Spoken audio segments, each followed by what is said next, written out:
Welcome to CUTV News, where we celebrate and showcase some of the most amazing people around the world.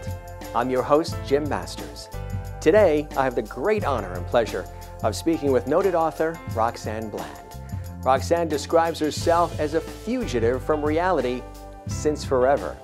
She grew up in Washington, D.C., where she discovered strange and wonderful new worlds through her local public library and bookstores. These and other life experiences have convinced her that reality is highly overrated. Her story is one of resilience and determination as well, as she attended law school, delved into the workforce, and even faced illness, yet she never stopped writing. Roxanne's specialty is fiction, and she's the author of The Underground, her first published book, and The Mareva of Astereth. She says she likes to meld fantasy, science fiction, horror, romance, and erotica into her stories. Roxanne Bland is my guest today on CUTV News. Now, you also have Black Rose Press, which is your publishing company and your publishing arm. Was Black Rose Press created for The Underground initially? The first book? No. Black Rose Press was created as a vehicle for publishing science fiction, fantasy, horror, and weird bizarro by people of color. The Underground, The Mareva of Astereth, and the book after Mareva, they're experiments. I'm the guinea pig. You know, Right. I'm learning the publishing industry through publishing my own books. Which is a whole other... other ball game. Right, huh? This is not something you're going to want to put down, that's for sure. Well, thank you. I'm glad to hear that. Actually, the inspiration for this book, you could say, started 35 years ago. 35 years ago. Did it really? Yes. A friend and I in college, now see, I'm really dating myself. A friend and I in college collaborated on this story. Just something to do. And we collaborated on this story, and it was about, I don't remember the details. I mean, that was too long ago. But I never forgot the basic storyline, which is a woman, the daughter of a king, is exiled because she will not marry the man her father has picked out for her. So she wanders around the kingdom. No village will take her in. Finally, she turns north. After many adventures, she turns north. And at seemingly the end of the world, she finds a village that will finally take her in. The village chieftain is immediately enamored of her, but doesn't want his villagers to know because she's a stranger. The woman genuinely dislikes the chieftain. And after a period of being at each other's throats, she falls in love with him, and he confesses his feelings for her, and they marry. Meanwhile, Daddy is feeling remorseful that he exiled his daughter, so he goes looking for her, gathers his army and goes looking for her. Right. Can't find her, can't find her, can't find her. So finally, deducing that she has turned north, he takes his army and goes that way too. Well, they find the village. He demands that she come back with him, and she says, no, I'm married now and I'm happy. And the father threatens war, and the chieftain accepts.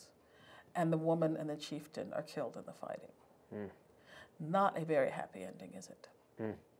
Well, years later, I read Zecharia Sitchin's Earth Chronicles works. Are you familiar with Zecharia Sitchin? Okay. Yeah. I read his works, and you know, he has his loyal adherents and his scholarly detractors. Absolutely. But you know what?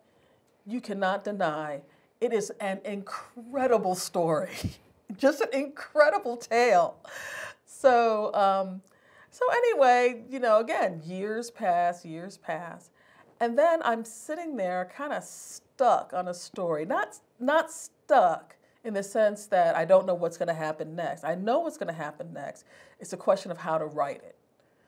And, you know, so I sat back and I was thinking and thinking and thinking, and I let my mind wander.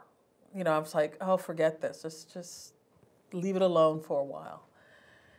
And I thought about my friend and the story we wrote, and I thought about Zecharia Sitchin.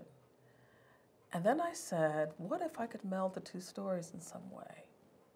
That would be so cool. Melding is something you really enjoy. Even when you meld the different genres together, yeah. You really love weaving in and out of. Yes, I don't do. You? And so the end result was the Morevo Asterisk. It's a melding of Zecharia Sitchin and this story that my friend and I concocted in college. There's really nothing like this out there right now. What do you hope is the takeaway? I truly hope that this book will help readers to understand that bigotry is a soul-crushing affliction, and that what they need to do is to face that bigotry, face themselves, and find out why that bigotry exists, and then do what they can, do what they need to do to overcome it. Now, what you need to do might be different things. Right. But they need to find out what they need to do to overcome it, because otherwise it'll crush them, it'll destroy them. You know, a lot of times when you do work, it encourages others who are starting out themselves. Mm-hmm. And what words of encouragement could you bestow right now to maybe a writer who wants to write, or somebody who wants to really get into this line of activity, but who doesn't know how to really start and to do it and keep at it? Well, first of all, what you need to do is sit down and start writing. Just write. That's a great way to... That's right. That doesn't matter what you write, just write. It also doesn't matter if it's garbage, because that's called the first draft. But write. Write as often as you can. The common wisdom is that it has to be every day, but I don't know. I know very few people who have the time to write every day. So write as often as you can, and just keep writing, you know, and read. You must read. Read the authors you like to read. Read outside your genre, you know, that you like. Just read, because invariably you will find writers, whether they're in or without your genre, whose turns of phrases appeal to you. And then you can take that stylistic way of doing things, you can take that style and add it to your own. That's what I do. When I read, like, here's a perfect example. Stephen King wrote The Green Mile. There was a scene in there where the hero and his wife were involved in a terrible bus accident. The hero's wife dies, and her blood ran away red into the night. That's beautiful. That's just gorgeous. That's what I strive to do. That's what you're striving to do.